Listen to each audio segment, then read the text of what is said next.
So last weekend we went to Waaaghpaca. That's Waaaghpaca. And I found it to be somewhat of a Midwest, like good old fun Warhammer experience. Yes, it was -20 outside, but inside it was rather nice and filled with a nice weekend of wargaming and good old fun. Yeah, so opposite of CanCon temperature-wise. Yeah, completely the opposite. I think from probably 40 to -40 Celsius. Yeah. Yeah, right now, or at least tonight, it's supposed to get about -50. That's 50. So I brought Beastclaw Raiders, of course, because that's what I do. It was probably the best painted of the dudes that I brought. And I planned to have fun, but probably not do very well, which is fine. And did you accomplish your goal? I did. I accomplished both goals, and unbeknownst to me, not only was a blizzard in real life heading towards Wisconsin, but so too was the Everwinter. Because 5 Beastclaw Raiders players, and that's Beastclaw Raiders the faction, not Grand Alliance with stuff, showed up to this 60-person tournament. For a sense of scale, that's 5 Beastclaw Raiders in attendance, 2 Stormcast. The world has changed. And we brought the Everwinter for real, so sorry about that. But it was good fun anyway. You brought Ironjawz. I brought Ironjawz. I brought an Ardfist battalion in the Ironjawz with 50 boys. I played with probably an extra 50 boys over the tournament. Yeah, because what does the battalion do? Battalion lets you bring all your boys back if they're dead. Unfortunately, it lets you bring your boys back off a board edge. And unfortunately, they have to be next to where your War Chanter is, as close to him as possible. So usually this means on turn 3, you've brought back 30 or 40 boys, and there they are on your board edge. And they have a 4-inch move, so here come the boys, I guess. Yeah, one of the issues is it has to be, they must return next to a living War Chanter. Yes. Which can sometimes be a problem. Yes. And we'll get into that when we get into individual games. So would you like to run through your list first, and then I can run through my list? My list is called What Are Objectives? With a question mark at the end. Because, well, let's get into it. There's 11 models, and it's a 2,000-point army. So that's all you need to know about the title of it. The general's an Icebrow Hunter on a huge rock, because he's the general, and he should be as tall as the guys on mounts, even though he doesn't have one. And I wanted him to look quite impressive, so that an opponent might make the mistake of ever attacking him or thinking that he's worth dealing with. The fools. Did anybody make that mistake? Yes. Star-fated arrows had been shot at him. People cast spells at him. People tried to kill him. This was wonderful. Most importantly, so he's in a Skull, which is a battalion for 150 points that lets you deep strike Frost Sabers along with him. And really, there's 2 reasons I did this, even though Skull isn't very good. And it's not very good because the things in it aren't very good, and it's expensive. But I am running 2 Frost Lords on Stonehorns. And if your Frostlord on Stonehorn doesn't have an artifact, I don't think he's worth playing. Why not? Because their damage is a little too random, and they die too easily if your opponent follows proper targeting procedure, which is attack him with 1 damage weapons and he'll die. Yes. And we've mapped out Mournfang versus Stonehorn, and which one is better? Stonehorn. They have the same wounds and the same save, except Stonehorn are much faster and do actual damage instead of no damage. And, you know, Places of Arcane Power is a battle plan. and having a Frost Lord with an artifact sitting on one of the points is very good. And I wanted 2 units who are able to capture in that battle plan rather than 1. Which, you know, during the tournament, I heard a lot of chatter after that round, which was round 4, about people lamenting Places of Arcane Power and not having enough guys that were able to capture. Mm-hmm. And so my preparation was good, and from what I just heard, you know, around the tournament, a lot of people's weren't, including my opponent round 4, but we'll get to that later. The second reason I'm taking Skull, besides just giving an artifact to my second Frost Lord, is that when you put him up in the sky, so people who play war games or tactical strategy games or Magic or whatever, there's sort of like a default response to stuff as a mental shortcut. Like, you know, I'm not very good at chess, you can correct me, but like, oh, my queen's under attack, I'm going to move it or protect it. That's like the... If you're playing a blitz game and somebody does a sideline, a queen move is met by a queen move in the opening if somebody starts playing aggressive. Yeah, because it's usually the right choice, and it just saves you mental energy and time. Yeah, so you talk about variations where a master analyzing it will say, and in this variation, if you play normally, you can get into trouble. And you talk about moves like knight c3, knight f6, normal moves that you make in every opening, and then you make them, and suddenly there's tactics. So what was your tactic here? When you put something in the sky that's ready to deep strike, people spread their army out in deployment so that you can't land places. It's just the automatic response. Yes. And so I put Hunter and some cats in the sky every time to make my opponent automatically deploy poorly. And almost no one took like the second step of, oh, he's putting stuff in the sky. Well, what is that stuff? Uh-huh. Is it good? Can it affect the game in any way? Probably not. But, you know, so that too was a good thing, and it happened to work out in most of the games. I suppose I'm making a show about why that's wrong, so in the future I'll lose if anyone watches this. But, you know, it worked out pretty well this time. You know, Icebrow Hunter himself, he's got 4 attacks to down 4s. He doesn't have Rend. He has a 5-up save. He has no real abilities. He's basically terrible. And then the Frost Sabers themselves are 6-up save, 2 wound models with 3 attacks on 4s and 3s. That just like, it, you know, if someone has Rend 1, it's a mortal wound in all respects. And they just die immediately. So, you know, truly, like, you can deploy completely normally and you won't be really affected very hard by what I'm doing. But, you know, maybe you haven't played against Beastclaw very much, or, you know, like, who knows what somebody's trick could be. So people tended to just err on the I'll deploy this way side, which is good. And I'm also running 2 Huskguards on Thundertusk with Blood Vultures, always. And I went for the Huskguard version because it heals, and I have 2 of them, which means it works on a 3-up instead of a 4-up if they're near each other. Which becomes reliable enough to be worth it over the Frostlord version that's much tankier and has actual damage with the Frost Spear. Mm-hmm. And so the plan really is like the Mighty Ducks formation, for the most part. You have 2 Frostlords in front, you have 2 Huskguards in back, and you move as a ball around the table, so that you're only ever fighting like 30% of your opponent's army at once.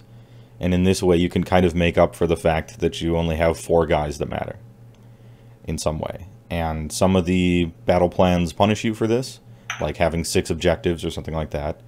And some of them really reward you for this, like Places of Arcane Power. Or, you know, Shifting Orb or something like that. The artifacts I've chosen, oh yeah, the command trait for Icebrow Hunter is Everwinter's Master, which lets me reroll the Everwinter die at the beginning of my hero phase as long as he's on the table. So you can't do it when he's put himself in the air, which is a little anti-synergistic. But you really can't help it. He has to be the general so that your cats are battle line. I have Ethereal Amulet on 1 Frostlord on Stonehorn, as you do.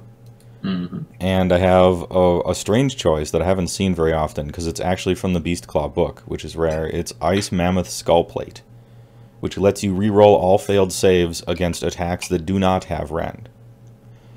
Excellent. So you immediately think, well, this sucks. Like, everything good has rend in the game. But not really. 40 Skeleton Warriors don't have rend, Witch Elves don't have rend, Blight Kings don't have rend unless they're on the 220-point battalion. Many heroes' secondary and tertiary attacks just happen not to have rend. Actually, a lot of stuff that is scary doesn't have rend, which is rather nice. And what kills Stonehorns? A whole bunch of shitheads with 1 damage attacks. So you have one Stonehorn that you send against the rendy stuff, and you have a Stonehorn you send against the non-rendy stuff. That's the plan, anyway. Sounds like a good plan. Yeah. And in retrospect, I think it worked out. I didn't play against any Skeleton Warriors, nor against any Witch Elves. But I think, but it actually did still work out anyhow. And that's the list. So that's your 11 model list? That's my 11 model list with 69 wounds and 1970 to try to get a Triumph, because a Triumph is extremely important for Beastclaw. If I was at 1920, I wouldn't take anything else and would just try to grab the Triumph, because rerolling hits when you have like 10 Rend 2 3 damage attacks that all hit on 4s, like, it's super important. Or like rerolling all saves. That's a great one. Yes. Wounds obviously is the worst one, but you know, you try to get what you try to get when you're working with an old book. Well, I did take 1930 points. And you would have got me on that Triumph. So plenty of triumphs for me. My list was the Artifice Battalion, which lets your Ard Boys come back once per game if the War Chanter is still alive, off a board edge. 50 boys in groups of 10s. 5 Brutes, 3 Gorgrontas, a Mega Boss on Mar Crusher with an Ethereal Amulet. He's the general. I'll tell you what his trait is in a moment. I gave the War Chanter the dab for the 6-up save, because sometimes you get blasted from range, and it's nice to just have that. Yeah. It's really not that great, at least in my experience, but it's probably the best option, since the Maw Crusher has to have Ethereal. And then I took the Weird Knob Shaman. Maybe one change I would make is take him out and take Fungoid and another Shaman. The Mad Cat Mushroom Shaman, whatever he's called. But I had this model painted, and it was a really good model, so I wanted to bring him. And I attempted to cast Foot of Gork every turn, except the first turn when the Maw Crusher is in range of Mystic Shield before he runs off. Out of, I think, about 15 Foot of Gork casts, I totaled 5 damage. And Gork never stomped twice. I also really found the Weird Knob to be successful at unbinding. Those turn 2 unbinds that were really critical. I shut down the Wildwoods in turns 2 and 3 when I played Sylvaneth, because he had +2 to unbind. He's really good. My army was very themed. Rustfoot's Iron Moon Clobber Boys. You notice it says Iron Moon and not the Bad Moon. That's because the Bad Moon is not real. Everybody knows it's the Iron Moon. And you can read the lore here from Mega Boss Rustfoot. The basic idea with this little lore pamphlet that you can read is that they are following the Iron Moon around. The Iron Moon is in the sky because Sigmar doesn't fight fair, and he sucker punched Gorka Morka once because he knew that in a straight punch up he would lose. So he punched his gob and a chunk flew out. Everybody knows Gorka Morka's got bones made of iron, hence the Ironjawz. And now a piece of it be floating in the sky. So they're following it around, of course. Why are they following it? Well, because one day it's going to come down.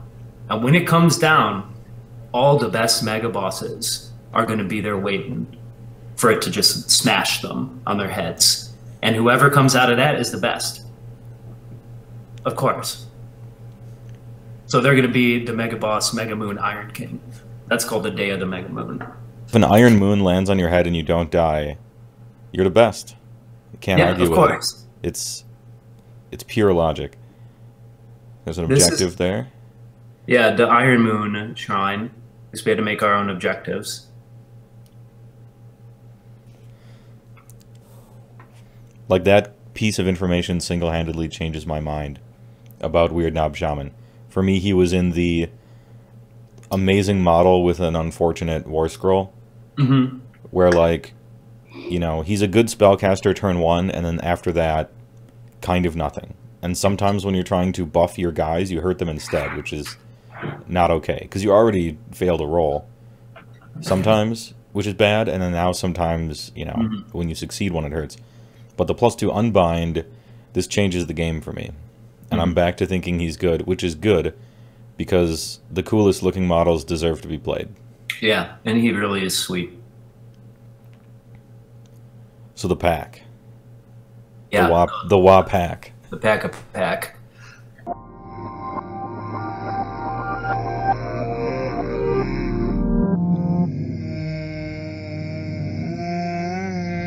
So you get 100 points total. 25 points you just get if you play all your games. That's participation. 25 points for battle. Major win is worth 5. No secondaries. Minor win is worth 4. Draw is worth 3. And the hard loss is worth 1. Yeah, it goes 5, 4, 3, 2, 1. 4, 3, 2, 1. Yeah. The hard L that was on the score sheet. So that's battle points. Pretty straightforward. So max you can get there is 25. One player got max on battle points. And they won the tournament. So I guess it all worked out. Then there's sportsmanship. Sportsmanship, you start with 16 points. Everybody gets 16 points. And if you're a dick or rude or just in general suck for any number of reasons that are listed there, like showing up to games late or destroying hotel property or not finishing a game more than once or turning in your list late, you lose a point out of that 16. Or, quote, vomiting anywhere in the hotel that is not a sink or trash receptacle. Snowbank, too. Snowbank, yeah. You can vomit in the snowbank. And there were some snowbanks inside because it was a blizzard. Anyway, so you can get that. And then you get 4 points for participation. You can donate something to the charity raffle. That's worth a point. You can, and then you vote in each category. So you got to show up at 8 o'clock on Saturday and vote for best army, best objective, and best single model. Single model. So that's 20 points. Then best game votes are a point each. That's really tough. It's tough to get because it's so subjective. And a lot of people I could have given my best game vote to.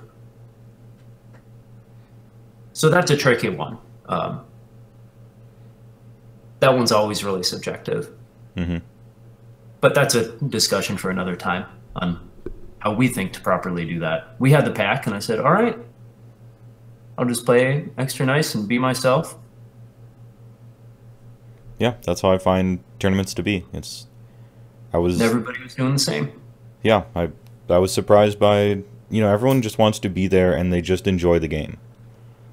Yeah. And as usual, that's a departure from Magic for me.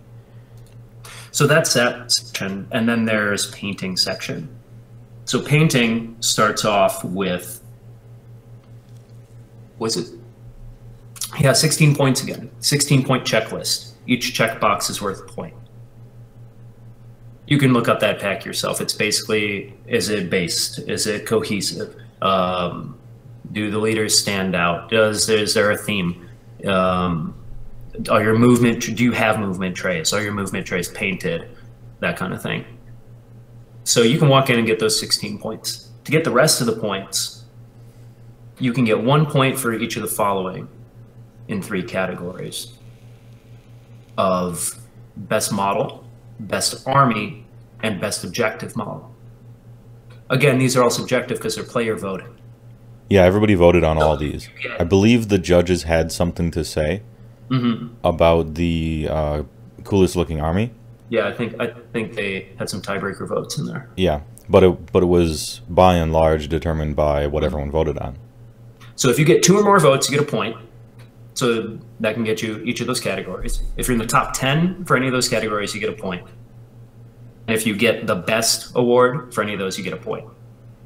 So pretty much you can, if your stuff looks really good, you can expect to get 22 points on painting alone. Which is what I got. Mm-hmm. Yeah, because it was an excellently painted army. Yeah.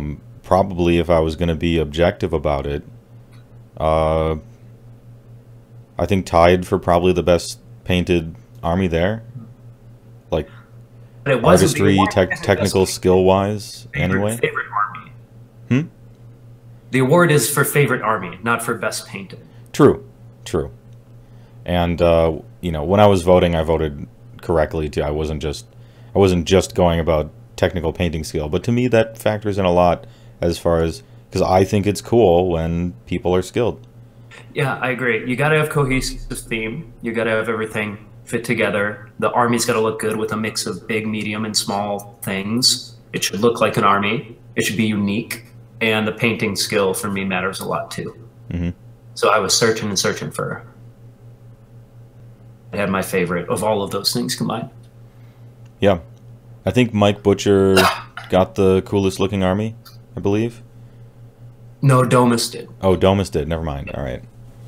Oh, Butcher got the best single model. Yes, he did. Yeah, with that and wonderful. I don't know what the best objective was. Oh, yeah, I can't remember either. I know mine did not, because it was a plastic pile of gold I bought at Gen Con for $1 and painted in 2 minutes. Yeah, it wasn't great, man. It was satisfying a requirement. It was checking a box. What? You had your objective models, which were worth a point. Yeah. Yep. I wasn't competing in that phase, as they say. So that's the pack, and scoring 100 is pretty much impossible. And the winner took it out with 90 points. Yeah, and 90 is still exceptional because so many of the points are hinged on like what a whole community of people vote on. Mm-hmm. And so it's so hard to capture that. But that 5 wins on the battle points, I think. If you get that and you're getting your 16 points for painting and you're getting your 16 points for sportsmanship and that 4 points for the participation of part of the sportsmanship, I feel like you're just going to win, right? Yeah. Even if your stuff's not painted that great. And that's fine. For all those objective things. So I was happy with the pack. Mm-hmm.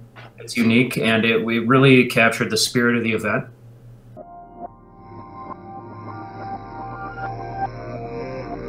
So let's fill in on like your previous 24 hours before the tournament.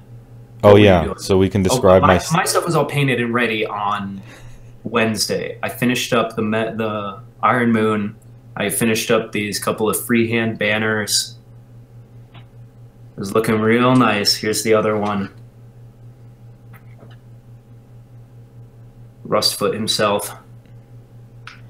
I was good, man, about 5 days before this thing. And what were you doing? Well, yours were all done 5 days ahead of time because you are an adult. For me, I decided I needed to make a display board because they're required. As it happened, the Friday before we left, I realized basically in the morning that I didn't have some of the models for my army. Over half of the models for my army, 6 of them, they were in Sheboygan. And so Friday morning, I drove to Sheboygan, picked up 6 Frost Sabers that I had lent to a friend, and then drove back. And now it's 5 p.m. And so I'm like, well, it's time to make my display board. So I took a picture frame I got at Goodwill for $8, and you lent me your, what is that, bird grit? Some gross name like that. Yeah. It's like bigger sand. Yeah, I spread some Elmer's glue over the glass section of that and sprinkled some bird grit on there. And I'm like, all right, this should dry in about an hour. And until then, I'll be putting some finishing touches, working on the bases of the guys. You know, just kind of putting some highlights and finishing touches on them.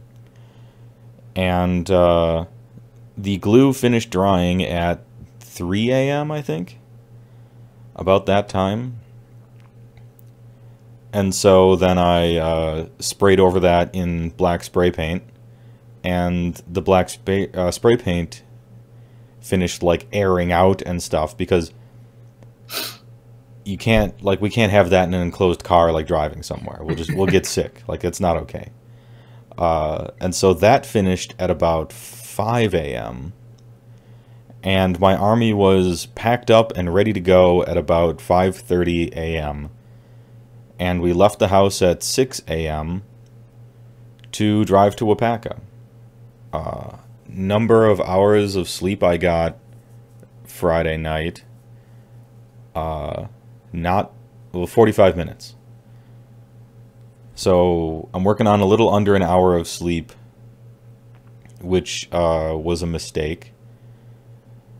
20 minutes into the journey after I stopped for gas, it is negative, I think, 17 or so outside at this moment. Turn on my car, bing, problem.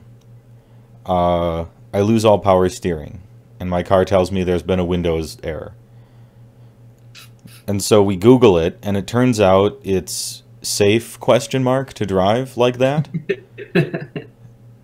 And, you know, so now my car drives like a 1940s truck. I like to back out of a parking lot and make something like a Y-turn. I'm pretty much opening the hatch on like a submarine by turning the steering wheel. It is fighting me. But when you get up to 70, 80 miles an hour, you can go in a straight line without too much stress. So, okay, we're fine.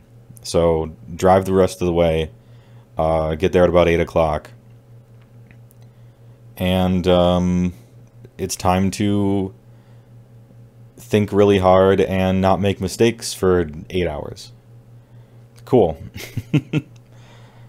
I'm pretty tired by this point, but the first round, the first round's fine.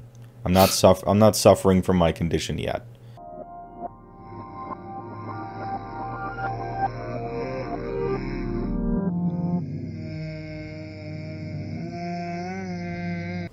So who did you play in round one? I played Aaron Schmidt, who was on Daughters of Cain. And so, you know, we showed up to the tournament, and they put up match 1 pairings. I'm like, well, boys, it was nice knowing ya. Daughters of Cain round 1. We hit the wall before we even started running. But as it happens, he's on a very unique list. I think he mentioned it was like possibly his first event or one of the first times he's played the list at all. And he's choosing stuff that he likes. No cookie cutter net lister here. He's on the Calibron Temple. This is the teleporty one with teleport tricks. Bloodrack Medusa General with Mistress of Illusion, Shadowstone Artifact, and of course Mind Razor. Bloodrack Medusa number 2 with Steed of Shadows for more teleporty tricks. 2 Hag Queens, 1 with an Iron Circlet, Blessing of Cain, of course, and Catechism of Murder, of course. Units: no Witch Elves, no Sisters of Slaughter, so my clever Ice Mammoth Skullplate will not matter this game. 10 Blood Sisters, 5 Blood Sisters, 5 Blood Sisters, 10 Kinnerai Heart Renders, 5 Kinnerai Heart Renders, 10 Kinnerai Life Takers, 5 Kinnerai Life Takers. 2 units of 5 Doomfire Warlocks with Shroud of Despair and Withering.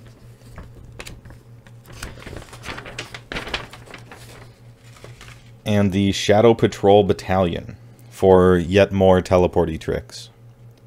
And his Endless Spell to put him up to 1910 exactly is Malevolent Maelstrom to kind of harry enemy spellcasters in annoying ways.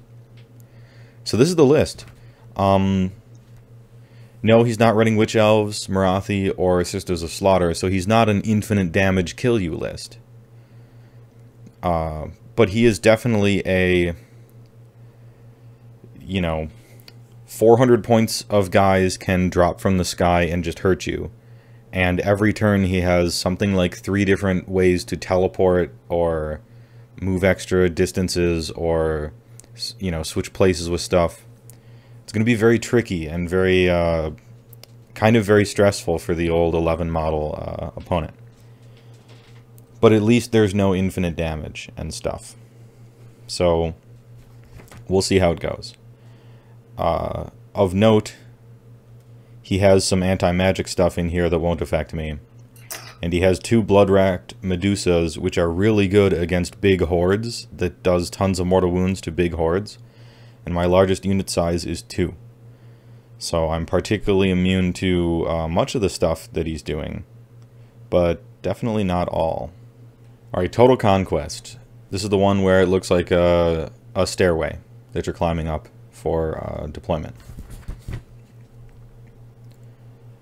And it's also the one, you got 4 objectives, you score a point if you have an objective. If you take it from your opponent, you score 2. So I actually like this, I like this battle plan a lot because it's wild. You take their point, you get 2, they take it back, they get 2, you take it back, you get 2, and like kind of nothing changes but everybody's dying. It's fun. I set up in pretty much Mighty Ducks formation on the right objective with the ability to run over and capture my left one on turn 1 whenever I needed to. I kept the hunter and the cats in the sky, and he kept 30 Kinnerai in the sky, split between 4 units. And we had kind of like a deep strike Mexican standoff of sorts. He was very concerned about my guys in the sky, and I was very concerned about his. And he's like, I'm not sure what we do here. Like, it's kind of like whoever comes down first loses, because then the other person gets to come down where that thing is. And I think he was maybe psyching himself out a little bit about it. But it was interesting regardless.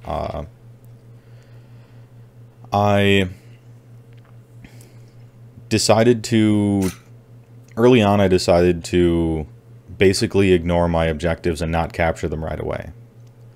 Because I'd rather score 2 points taking one of his than have mine and have him just take it and then be up anyway. So long story short, I drove all my guys into the center of his army and just started killing stuff. He dropped Kinnerai Heartrenders down, he dropped Kinnerai Life Takers down, they threw some stuff at people, I mostly passed the saves, and the 1,000-yard view from it was Kinnerai would come down and do something, but then immediately die to the counterattack. Because they're just too fragile when somebody actually reaches them. And so they would come down and do a few damage, and then I would hit them with a Frost Lord and all of them would die. My Thunder Tusks were mostly unharmed throughout the whole game, which worked greatly to my benefit. He wasn't making a huge mistake by not attacking them, because in this realm, we were in the realm of fire. Everybody else was in Akshi. But in this row of tables, everyone else was on Ulgu. We were in Akshi. And in this row of tables, everybody was in the realm of fire. And you're supposed to roll for... I think the tournament man said, like, you're supposed to roll as normal. So we rolled, and we got the one where terrain blocks line of sight completely. So everything is a Wildwood, in other words. And so he was trying to nullify my Thunder Tusks by being out of line of sight with his cool stuff, instead of, like, try to kill them. But he actually had a decent amount of ranged as well, and so we were, like, kind of, we were like playing WoW Arena, where you were, like, running around the pillar and trying not to get targeted by the guy for all of the terrain in the game. I would get attacked, it wouldn't do very much damage to me, and then I would completely kill whatever it was that just attacked me. And this happened for about 5 battle rounds, and he was tabled except for, I think, 1 Hag Queen and something else. And I had lost maybe 2 Frost Sabers or something like that. It was difficult to play because he was teleporting 1 or 2 things every turn. but he wasn't actually like he didn't have the punch to actually hurt anything, which is probably a weakness of his list. He has Bloodrack Medusas and stuff, which will do tons of damage to, you know, massive regiments, but killing monsters is definitely a weakness in the list. Doomfire Warlocks are supposed to do that, but Stone Skeleton is uniquely able to not care too much about a d6 mortal wounds. So tough, honestly, so tough matchup for him pretty much. And the Frost Lords on Stonehorn were great. There was a lot of non-rending attacks out there that the Ice Mammoth 1 was able to ignore. And there was a lot of Rend 1 that Ethereal 1 was able to ignore. And I healed people up with the Thunder Tusks. I squiggled out of line of sight. He squiggled out of line of sight. We played some cagey back and forth stuff. He brought most of his things down eventually, as did I. And yeah. If I had to oversimplify it, I would say my opponent brought a very tricky, lots of teleport army that had a weakness of not being able to deal with monsters very effectively beyond a few mortal wounds, and I brought 4 monsters that don't care about mortal wounds. And so it was actually just a bad beats matchup, I think, for his particular brand of Daughters of Cain. And so I'm on 1 win. I'm feeling great. This continues. I think at Dragonfall Con I also won my first match in major victory fashion with Beastclaw. And then you're in the paired up against somebody else who got a major victory but actually deserves it for round 2. Mm-hmm. And you get pulled back to the earth.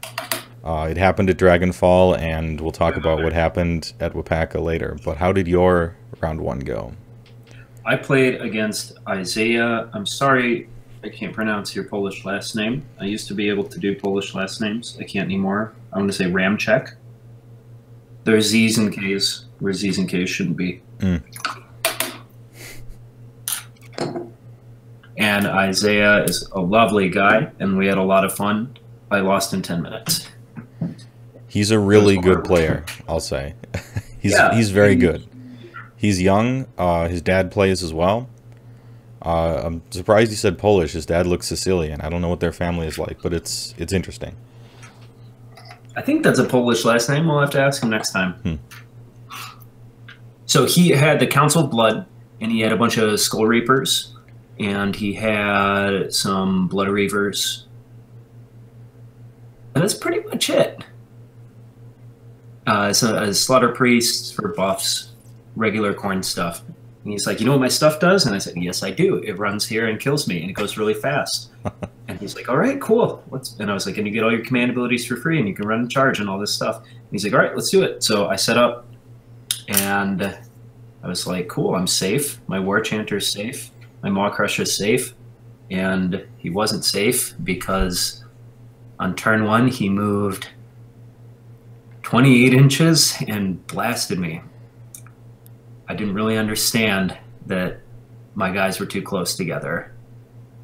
So he not only got the War Chanta right away with his Super Bloodthirster missile, he also got the Maw Crusher. He did like 8 wounds to it because he was too close with a Mortal Wound Explosion.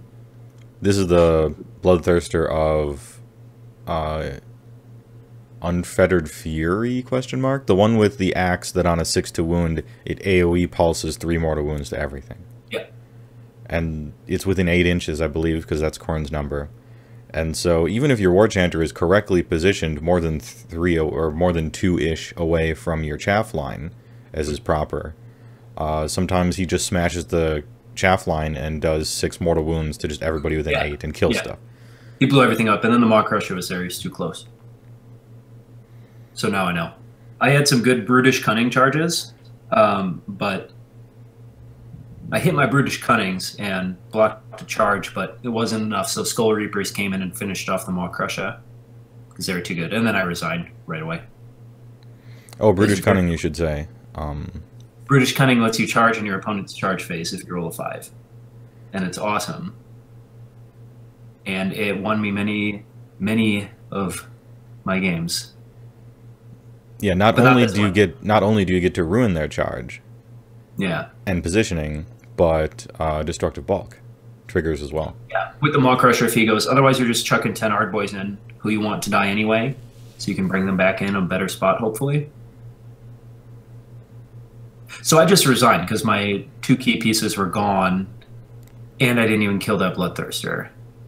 I tried to save the Maw Crusher by sacrificing pigs with the death command ability from the realm. But yeah, it wasn't enough. And then he was already in my face on the line. So I resigned. Yeah, not even too quick, actually. You can't bring Ard Boys back. The big source of damage is done. You know, a lot of your guys are gone. His whole army is there. He can start summoning stuff with the Blood Tithe he got. It's, you know, it's time to get some real breakfast and watch people play. Then we got to round 2. Yeah. So remember when I said I tend to get a major victory round 1 and then come back to reality round 2 when I play against somebody else who got a major victory but is actually running the hot shit? Well, this happened. I'm scrolling down my Twitter. It was Dave Nordstrom. I played against Dave Nordstrom round 2. It's the Star Strike mission, which isn't actually that bad for me as a battle plan. But I saw the box he put on the table as we walked up to it, and it was filled with a Brass Stampede, which I know a lot about and have played against before, and I have no chance in hell of beating that army. In any iteration of Beastclaw I could build, so, you know, oftentimes when you finally decide on a list, there's still some stuff where you're like, well, I decided on this, but, you know, I was also thinking about this, and then as you're playing your matches throughout the day, that's kind of in your head, like, if I went with this instead, like, how would this game have gone? Or if I, you know, went with this artifact instead, how would such and such battle plan have gone? But I felt pretty good about this, because all of my possible lists lose real bad to Brass Stampede, so I'm like, okay, in all universes, round 2's a loss, so no big deal. Brass Stampede, for those that don't know, features a whole bunch of Skull Crushers. The mortal ones on Juggernauts. He had a Lord of Khorne on Juggernaut. He had a Slaughter Priest or 2, a unit of 6, a unit of 3, a unit of 3, a unit of 3, a unit of 3, 3, 3, 3. So 8 units. They crash into you when they charge for D3 mortal wounds. If it's a unit of 6, it's D6 mortal wounds. And as soon as the first unit is wiped out on the table, whether it be yours or your opponent's, his whole army gets +3 to charge for the rest of the entire game. And if we'll simplify the tactics a little bit, what this means is that, for at least what I'm playing and what I'm trying to do, as long as I win every priority roll, I'm the one who can mostly get the charges, and I don't lose too bad. But as soon as he wins a priority roll, he'll manage to get pretty much all of his stuff into mine and do a ton of mortal wounds on the charge, and then I'll lose the game immediately. So it's Star Strike. I set up on the back line so that he can't charge me turn 1, which I don't think he can actually, unless something randomly dies. And the objective doesn't land anyway, so who cares? He marches all his stuff forward, which is basically the right thing to do, because if he gets the double, cool, then he gets to charge my whole army and I lose. And if he doesn't get the double and I get to charge some of his stuff. But that just means something, a thing or two of his dies, he gets a charge bonus for all the stuff, and if he wins next priority, then he gets to charge all my guys and I lose. So, I talk about, like, just running all your guys halfway up the table is a lot of times, like, not the best strat, but here it actually is, I think. So he does that. We roll for priority. Well, actually, first we roll to see where the thing lands, and it lands pretty much right in, we have our guys mostly spread out evenly, so that whatever third of the table the thing lands in will have, 33% of each other's army to deal with. So it lands in a place that's not bad for either of us. I win priority, so we're still in it. I get to the objective, I charge some stuff, I kill a unit or two of his. So far so good. He attacks back and does mostly nothing because a lot of the Juggernaut dudes don't have rend, but some of them do because he mix and matched some weapons. So my Frost Swords are mostly like just kind of dealing with it, and it's fine. Round 3 priority shows up now, and the stars land in 2 other places that are mostly fine for both of us. We roll for priority. Unfortunately, he wins, so he gets to charge my whole army, and everything dies, and he wins the game. And it was fun. I love Brass Stampede. It's so cool. It's how I wish Mournfang could be played. You know, you just have an entire, like, iron army of cavalry dudes who run up, and they don't care if they die. They're actually helped by it. And you just do a ton of mortal wounds on the charge. Like, it's awesome. Big fan.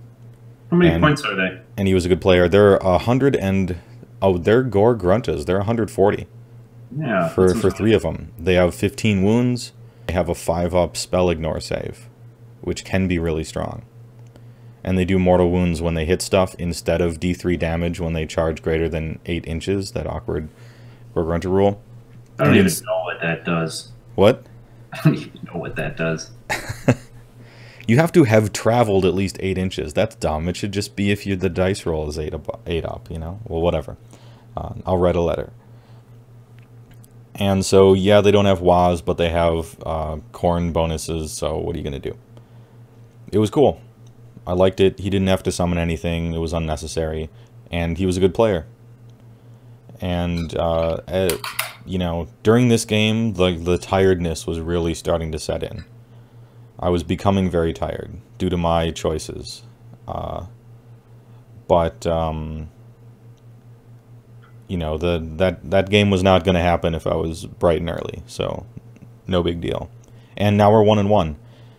And I'm not even sad because batting 500 as Beastclaw, I consider that a victory. I'm doing, as far as I'm concerned, I'm doing well. Yes, balance has been restored to the universe. With the big boys. Yeah, balance has been restored to the universe. This is, you know, it's the jungle. This is how it is supposed to be. The gazelle is no more beating is eaten by the lion and all that. What were you going to say? I said no more beating Daughters of Cain. Yeah, yeah. Oh, yeah, so I guess after round 1. So ends my first and probably only victory against any Daughters of Cain ever. Unless GW hugely over-nerfs them, which I hope will not be the case. Mm-hmm. So my round 2, I played against Mandy. I don't remember her last name. She had Sylvaneth, the Winter Leaf. And it was 1 drop, so she dropped the whole army. I dropped everything, and I felt really good about my deployment. I had just set up some patient counter charges. Her Wildwoods were right in the middle of the table, and she took the first turn. And then I just threw up my Ardboys right into the middle, because you want them to die. Star Strike's a good map for the Ard Fist, because you can throw everything forward and be annoying, and stop them from going anywhere. And then your stuff dies and comes back right when it's time for the objective to come down, so you can put them on your objective in your territory. So I did that, and they just, like, ran right through the Wildwoods without a care in the world and charged some Dryads, and then they just started hitting Dryads back and forth, and not much was happening. She got the priority and brought everything forward. I was shutting down that magic. I shut down those Wildwoods with the Unbind, with the Weird Knob Shaman. So that was awesome. She didn't roll very well for any of the magic, so that was unfortunate for her, and good for me. She brought Durthu and the Tree Lord Ancient up and prepared for a big charge, and I rolled a 5 for Brutish Cunning and threw some Ardboys in, so Durthu and the Tree Lord Ancient couldn't charge anything. And that's where they sat, and they all died. And that was fine, because I brought them back, and then I charged her entire army. This must have been the bottom of the second turn. Yeah, countercharged the entire army. Did 4 Waahs, and I smashed and bashed off Durthu and a Tree Lord Ancient and a bunch of Dryads. And then on the other side of the table, a bunch more Dryads. And that was pretty much it. There wasn't much she could do after that. She tried to kill the Maw Crusher with Alariel, threw everything she had at it, hit him with some spells and mortal wounds. And then there was just these big chunks of Dryads, like right in the middle of the field, that couldn't go anywhere. And I had 2 objectives. She had her 1 in the middle. And then I killed Alariel, and she resigned. So it was a big Waah. It was a very happy Waah. It was a quad Waah. Yeah, and it was all about the Ard boys. The brutes got in on Durthu, so they ripped him up. They just annihilated him. But the Ard boys with 4 Waahs are great. I put only Rend weapons on them. You had so much, because that's 10 attacks for 1 command point. 10 attacks with Rend. They're 4s and 3s, which is annoying, especially against Dryads. But Dryads can't hit them back, really. So you kill like 2 Dryads, and Dryads kill like 1 Ard boy. And that just goes for the entire game, since they're -1 to hit. And during the big Waahs, each Ard boy model has 5 attacks? Or 6? Depends how many you get. During the 4 Waah turn. The 4 Waah turn, they have 6 attacks each. So 10 Ard boys have 60 attacks, 4s and 3s, Rend 1, damage 1. Yes, they do. Very good. It's pretty good. And these are Ard boys that were dead last turn. No, the dead Ard boys were on their way to the objective, which landed on the right side of the board. Oh, okay. The middle one landed on the left, which I was already at. Mm-hmm. And then it was just over. Nice. Well, that's how you draw it up. I mean, send the Ard boys in to die. They do. Bring them back. Waah 4 times. Smash and bash their opponent off the table. I mean, that's it. It might have been different if she had a Wildwood somewhere else and could have got those Dryads out of there and start pressuring somewhere else. But she didn't get one out of the whole game. But Weird Knob at +2 unbind. He's flexing so it. I was very happy with him that time. Cool. So we're both 1-1. Yeah, 1-1. And moving into round 3. And it is now after lunch, and you know, kind of on into the later afternoon. And my mental state has deteriorated. It's difficult to communicate with people. It's becoming hard to focus. I have a headache. It's not a good scene. I showed up wearing a silly shirt that says, "I'm HeyWoah on YouTube." And I was supposed to be like friendly and, "Hey guys, you know what's going on?" And instead I'm just like this weird meth addict kind of guy lumbering around, kind of looking at his phone and not making good decisions. But That's accurate. What? Yeah, that's all accurate. So anyway, round 3, I play against Tzeentch, who is on Multitudinous Host, which is a battalion that every hero phase, for each unit of horrors you roll a d3 and add that many models to the unit. That is, add to, not return slain, which means yes, they can go above their starting cap, and yes, they can go considerably above their starting cap with all the other spells that you have. There's some that add stuff to it, there's some that summon new ones, there's Fold Reality, there's rolling a 1 on Battle Shock, and then, well, okay, quote-unquote rolling a 1 on Battle Shock, and then adding quote-unquote d6, so 6, you know, back to the unit of pinks, blues, and yellows. He had a Lord of Change. He had the Curseling, the little guy who like learns other people's spells and can cast them on a 2-up. He's a cool little model. And then just like 10 pink, 10 pink, 10 pink, 10 blue, 10 blue, 10 blue, 10 yellow, 10 yellow, 10 yellow. If I got those numbers wrong, then add some amount of extra ones, because the rest of the army was just horrors of various different colors. And the battle plan was... I have no fucking clue. What was the battle plan? Round 3? This was total commitment. Oh, this was total commitment for round 3. So, unfortunately, I didn't get to play against Stormcast because everyone in the whole room wanted to. Because they kind of ought to lose that matchup. Total commitment, no funny business, no putting people in the sky. Not okay. I don't care too very much because hunters and dogs aren't quite so good anyway. So they're starting out on the board. He takes the first turn and... Or he might even give me the first turn. I can't... It doesn't particularly matter who took the first turn in this one. But, I got my objectives, he got his. The ones on your side are worth 1. The ones that you have on your opponent's side are worth 3. And he positions his Lord of Change a little unfortunately for him, such that I'm able to roll the Everwinter into 3-inch move to bring the Thunder Tusks up and be in range to shoot off his chaff. And then the Frost Lord can get in there, ram into the last line of chaff, and kill it with mortal wounds, and then reach over after piling in and attack the Lord of Change and just kill him. So this is great. I've immediately killed his Lord of Change. He has a Curseling and, you know, a whole bunch of horrors, and that's it. So he's very low on heroes now, which is a great thing for me. As the game progresses, he gets more and more horrors, and they slowly start to carpet the table. I make some minor positioning mistakes, and a major mistake.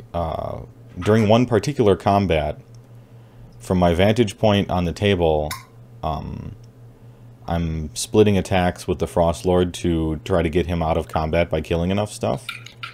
And the little Curseling model is out of my personal line of sight, and so I basically forget he exists because he's on the other side of the Frost Lord, and I forget to attack him, which keeps him alive, and the spells he then later casts in subsequent turns are really detrimental to me. So it was a big blunder on my part at that moment.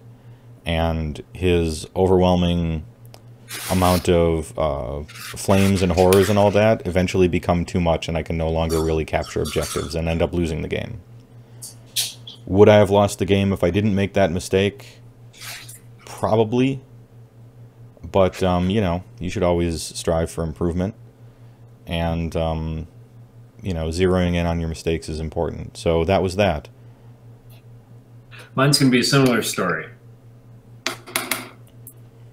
I played in round 3 against Brendan Melnick. He had Nurgle. He had a great unclean one. He had the big-butted bug dude. He had 20 Plague Bearers, 3 Tuskor Chariots, 20 Bestigor, 20 Bestigor, 10 Ungor, 10 Ungor. I think that's everything. And that stuff can move very fast. We both have 5 drops. He won the roll, so he took the other side because it had the arcane on it. And let's see, did he give me first turn? I think he gave me first turn, and I just charged everything forward, every Ard Boy, as far as it could go. He went really fast and charged in a Tuskor Chariot and brought some Ungors and Bestigors up, ready to be a missile launcher. I left that Chariot on 1 wound, so that was annoying. Oh. Yeah, so that was the end of the turn. Then I got the turn back, and I rolled a 6 for the Realmscape feature, which was in the Realm of Fire, and a flaming geyser came up and blew up the Chariot, so I was free. It was Awesome. sweet. And then I was flipping my poker chips that I use to count command points, and I was like, all right, 2 was, 3 was, or 4 was. I'll settle on 3. And Brendan said, all right, a respectable amount of was. Respectable wager. I got +4 attacks from those Waahs. I charged everything in. So those Ard boys were swinging with 60 attacks each. They charged everything. I killed the unit of Bestigor. I killed 10 Ungor. I killed 2 chariots. And put some wounds on the Lord of Afflictions. The big butted bug. Is that all I killed? It seemed like more. Then his counter charge was insane. His Ungors went so fast and looped all the way around to my left objective. And then his Lord of Afflictions flew over the heads of the Ard boys that were there and away from the Maw Crusher. That's right, the Maw Crusher wasn't in that combat. He was buffing everybody with the Waah. That's why I didn't do that much damage. Oh, half his army, but then the Lord of Afflictions went and summoned 5 Plague Bearers onto the objective, which was really annoying. And I was ready to summon my Ard boys back. But I was already feeling like, man, he's going to be up like 2 points and I'm never going to make it across the board. And even if I hold him and kill everything, I'm never going to make it there. I'm never going to make it to score a single objective and even tie it. And then he did that with the bugs and the Plague Bearers, and I was like, all right, get to your charge phase, man, because I'm rolling that Brutish Cunning. And I rolled it, and I rolled a 6, and then I rolled a Big Daddy charge on the Maw Crusher. And his Lord of Afflictions only had 2 wounds left on it from all the Ard boy damage. So I charged it, and I was like, I'll just pinball this thing off and then go kill those 5 Plague Bearers. I didn't get it. I didn't get the Lord of Afflictions. He had a wound left. So I tried to get with the destructive bulk and be the best. I tried to be the Ironjawz style. So that was a big blunder. And next time I should just take off the threat of the 5 Plague Bearers. Because what happened is I then piled in the 3 inches to swing on the Plague Bearers. And they're Plague Bearers, so the Maw Crusher didn't kill him. He couldn't do 10 wounds. Because they were in cover too. The objective was right on top of a piece of terrain. Oh, so they were super resilient. Yeah, he couldn't do it. Couldn't kill 5 Plague Bearers. Damn. And so it took him 2 turns to kill it, and then he was up on the points. And then I was ready to kill everything off. I killed the rest of those Bestigors. The Great Unclean One was just lumbering across the board. He killed all the Ard boys. I brought everything back, and then I resigned because I was too far away from anything. I was like, you know what, even if I kill all these Bestigors, you're still up. It was, what was it, like, I don't know, 12-5 or something, or 14-5 by that point. He didn't have anything left except 20 Plague Bearers and Great Unclean One, and then whatever was left of the Bestigor and some Shamans. But I was too far away. I could have never reached it. And I think he got a priority roll to it, and I was like, there's no way now. Yep, so I don't know if there's anything to do differently in that matchup. I'm not sure. I thought I played well. That stuff was really fast. This Ungor, like, coming in on the side, swinging around, and the Bestigor can run and charge, and they move very fast. Yeah, +1 to runs and charges on their own War Scroll as well, built in. Yeah. So even more extra fast. And your unit size is perfect for the amount of damage Bestigors can do because they get to reroll failed hits against unit sizes of 10, which is exactly what most of the Ard boys start at. Yeah. Yeah, tough game. Yeah, maybe I need to string the left flank out a little wider and be going further on the left. I think he just goes the other way, though, then, with the Ungor. It's a good deployment, too. Yeah. Much to think about in that game. It's a fun game. Yep. And so that was round 3. The Destruction Boys are 1 and 2 each. And it's come to the point in time where there are gaps in my memory. I don't know what's going on. We had dinner at the hotel bar, and it wasn't great, man. Yeah, it wasn't great, but it was funny. And then we came back down and we voted for our best model, best objective, and best army. Mm-hmm. And I heard people talking about liking my conversions. And so that made me happy. Because I spent a lot of time making my conversions. I mean, they're ridiculous.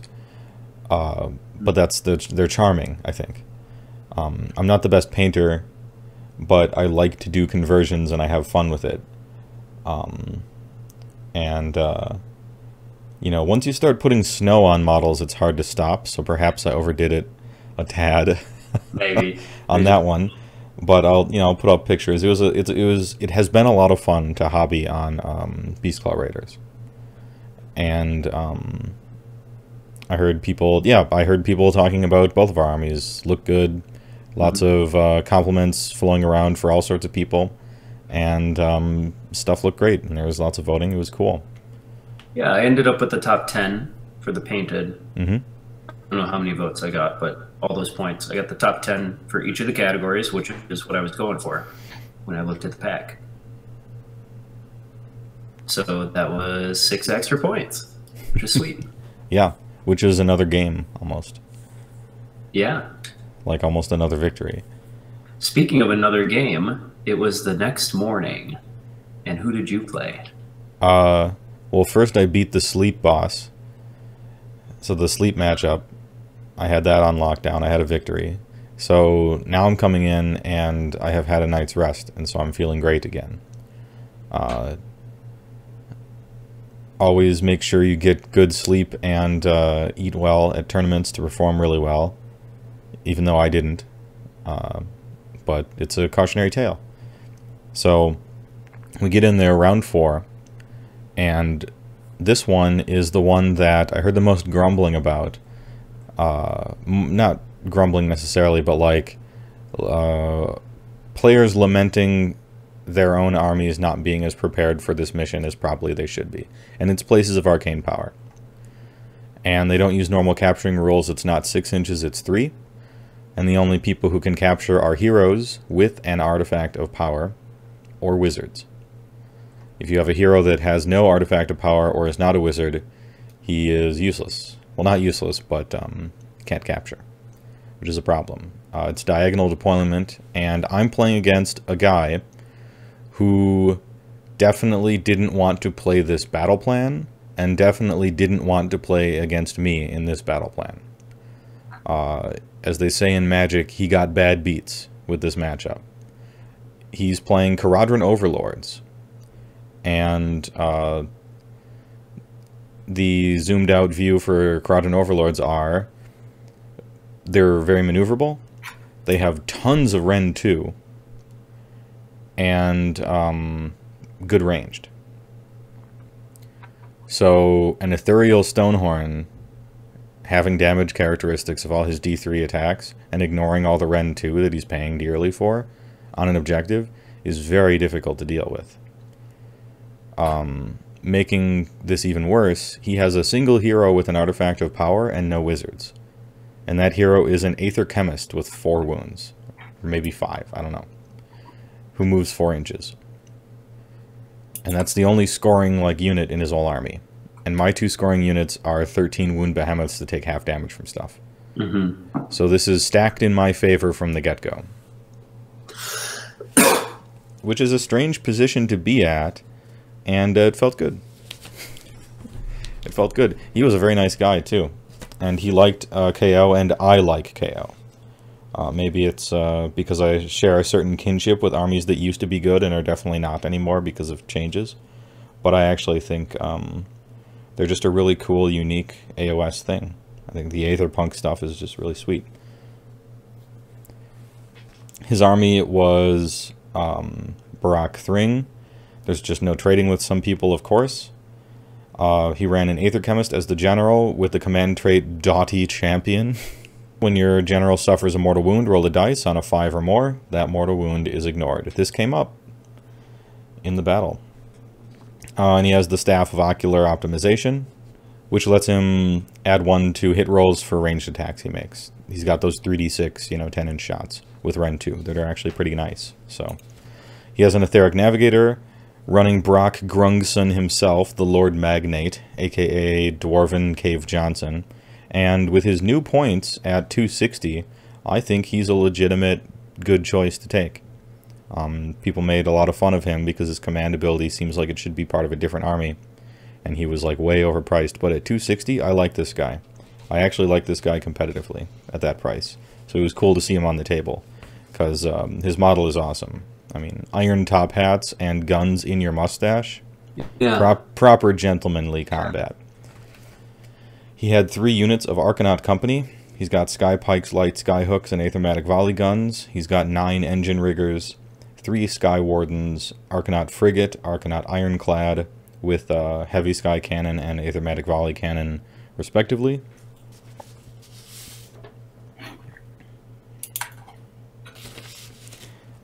And it's, for the Ironclad, he chose the self-healing hull. The one that heals it. So that was that. We started out, he can, I mean, as KO, when you deploy a ship, you can have all the dudes in there and it still just counts as 1 drop.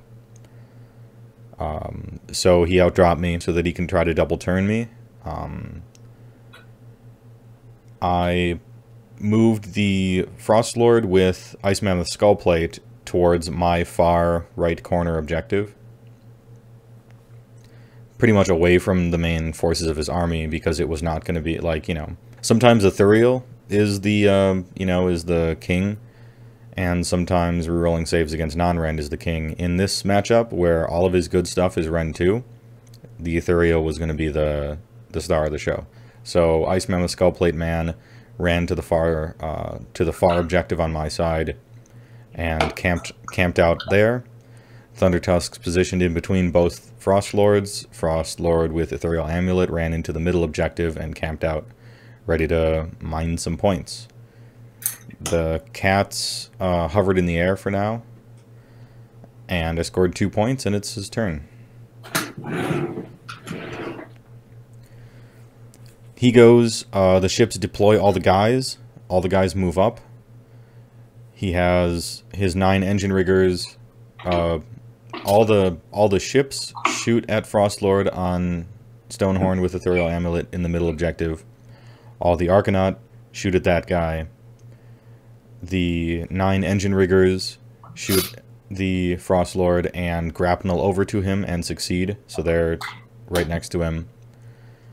And Brock moves up but can't get close enough, and the Sky Pikes go right to start creeping towards the Stonehorn, who does not have Ethereal, on the other point. The Aether Chemist is currently being screened behind a whole bunch of Arcanaut because it's his only scoring unit, and he makes sure that guy's really far away from the Thundertusks, of course. Otherwise, he can't possibly win. And then the Engine Riggers charge in, and their saws have been buffed by the Aether Chemist, so they're getting 2 attacks each. On 3s and 2s, Rend 2, damage D3, although it turns into Rend 0 because of Ethereal. So from top to bottom, he shot me with everybody. He shot me with most of the Arcanauts, the Light Skyhooks, all the ship's guns, Engine Riggers, and then Engine Riggers charged in and used all their chainsaw attacks on the Frostlord on Stonehorn with Ethereal Amulet. He took 2 damage. Wow. And then on my counter attack, when I got to activate, I killed every Engine Rigger. This was bad. Powerful guy. Yes. This was bad. He wins the double turn, moves his guys around, and Brock Grungson charges in and puts 7 wounds single-handedly on the Ethereal Frostlord. What a beast. What a badass. And then the Frostlord gets to activate and rips his head off and throws it across the backyard like a dog. But it was an honorable showing from the Lord Magnate himself. He outdamaged the rest of the entire army by 3 times. Kept scoring points. We go back to priority. It's his. And... oh, wait. Yeah, then it's my turn, and the Thundertusks shoot and kill the the Sky Wardens that are trying to creep in towards the Frost Lord on the other objective. It's his turn. He's running his Aether Chemist towards the right objective to at least get on there, and moving the ships up to try to shoot stuff off. He's positioning his Aether Chemist behind a line of Arcanauts, and I'm like, oh, just so you know, the Frost Lord on Stonehorn has a 2-inch range on his attacks. And the guy's like, oh, cool. Like, he thinks I'm telling him that my guy is so awesome. But actually, I'm trying to let him know that, like, you know, if I charge that with a Frost Lord, I can reach over the Arcanaut and just kill his Chemist, and then he can't win the game. And I, like, explain this to him. And he's like, oh, okay, cool. Because he like, totally hadn't played against Beastclaw before, and I just wanted to let him know what was going on. So he did that, and then during my next turn, I rolled, like, an 11 to charge and got to run, like, around the chaff anyway to kill it. So, okay, whatever. But, you know, it was tighter play. He was getting that guy... That guy was dead one way or another, apparently. So then Chemist was dead. Opponent has 0 points. I've been scoring the whole game, and that was it. Major victory. You know, there wasn't going to be much winning this for him, because it was just a bad matchup. It was straight up. You know, sometimes some armies are just really good against other armies on particular battle plans, and there's not much you can do unless your opponent blunders big time. And I didn't. So we're 2-2. Back up to batting 500 with Beastclaw Raiders. And I'm feeling good. I'm feeling extra good because I'm working on a night's sleep. And all of my opponents have been cool dudes. I haven't hit a dickhead yet, which is always a great feeling and actually pretty common at Warhammer tournaments. It's really great, isn't it? It is, and it's not what I was prepared for after viewing people online, especially Facebook and stuff, talk about events. If you would just read Facebook about, like, tournaments, you would think that it's all angle shooting douchebags and win at all cost assholes, like, as far as the eye can see, because that's all you ever hear complained about. And every tournament I've been to is just, like, cool people who just want to play the game and make friends and stuff and drink beer. Like, it's think some of those feelings are also holdovers from Warhammer Fantasy, when measurement was real. It wasn't as easy to measure things as it is now, and that can lead to a lot of bad feelings. Oh, that's right. Doesn't 40K, like, not let you pre-measure? You have to, like... Or maybe it's 40K. Maybe it's, like, holdover from that game. War Machine used to not let you pre-measure. And in the old days, you weren't allowed to pre-measure, so you had to be really good at eyeballing. Which just, like, it doesn't seem that fun to me. Yeah. I mean, consistently throughout the whole day, my opponents were like... Especially the ones that said it was their first few events, they're like, alright, I'm going to move up to, you know, I'm going to get outside of 3 of your guy here. And they're moving a unit that has, like, a 9-inch move, and the Frost Lord's, like, 5 inches away. But they're still, like, measuring, and, you know, is this 3 inches to you? And I'm like, you know what? You said move outside of 3. You're about to charge in 30 seconds. So, you know, just... You said he's outside of 3. He's outside of 3. It's fine. let's just keep playing. Like, it's not. Yeah. I'm not here to nickel and dime you on a micron of an inch when you said you're moving outside of 3, and that was your intent, you know. And so we're just kind of speeding things along. And I haven't really seen people do that really. Yeah. And so people are just concerned about not seeming like a cheater, but actually everyone's just like, no, you're cool, dude. Like, that's your intent. You got the movement for it. If it comes up later, cool. And people seem to know when to start measuring, when it's going to be important in those endgame situations, when you're counting the last few models. Yeah. When you're getting charges in, but you got to do, like, some winding around a bunch of other people. Yeah, there's times to measure really precisely, and there's times where I intended to do this, and I said that, and I had plenty of movement, so yeah, we're fine. It's going to be a difference between 5 brutes and 3 brutes. And it's going to matter because it's the end of the game. So my game, what are we, game 4? Game 1, day 2, game 4 tournament. Yeah. This was an awesome game. I played against Domus, and he's got this army, man, that's like, it's a mixed order, it's a Larial. It's super cool. So it's a Larial. Oh, so he's got a male Alarial that's like a dog-headed guy with big horns, so the Verminlord body. I think that's Verminlord body. He's pointing like that. He's got a bunch of dogs coming on his base. Runs as a Larial. Then there's 20 Glade Guard with the bows that can shoot red and 3 once per game. I think there was another one, 10 Glade Guard like that. Maybe they were both 20s. I think they were both 20s. And then 10 Free Guild for Battle Line, Free Guild Archers, who just are also Archer models because it's all like a Wood Elf styled army. And then 5 Wild Riders, I think they're called. They're not much of anything. The Centaur ladies or dudes on horses, I don't remember. 5 of those and 5 more of those. And then he's got like, then he's got a little spellcaster. And he's got like 20 individual units of Compendium Hunting Hounds. Which is brilliant, actually. I'll say. Yeah, I'm ready to say it's brilliant. I'll tell you why it's brilliant. One, as you remember from my corn army, I love stuff that like gets in the way and forces people to take a charge or a swing or to like split attacks and stuff that's annoying. 2 is because you just always give the other person the ability to go first and choose the turn. In response to that, you get to just place 20 hunting hounds one at a time and then deploy in response to their entire army. Yeah. You give up choice for the first turn, and you receive perfect deployment. Yeah. Sorry, go ahead. You put a Larial on the other side of the board from the Waaaghpaca and from the Brutes. You mean the far edge of the board, yeah. The far edge of the board. I'm up here. I was here. Let's see. We're diagonal like this. So Maw-Crusher's about here, and he just puts a Larial like way back up here, left-hand side. And she's going to go down to this objective. Oh, the Phoenix. That's the other thing he had. Yeah.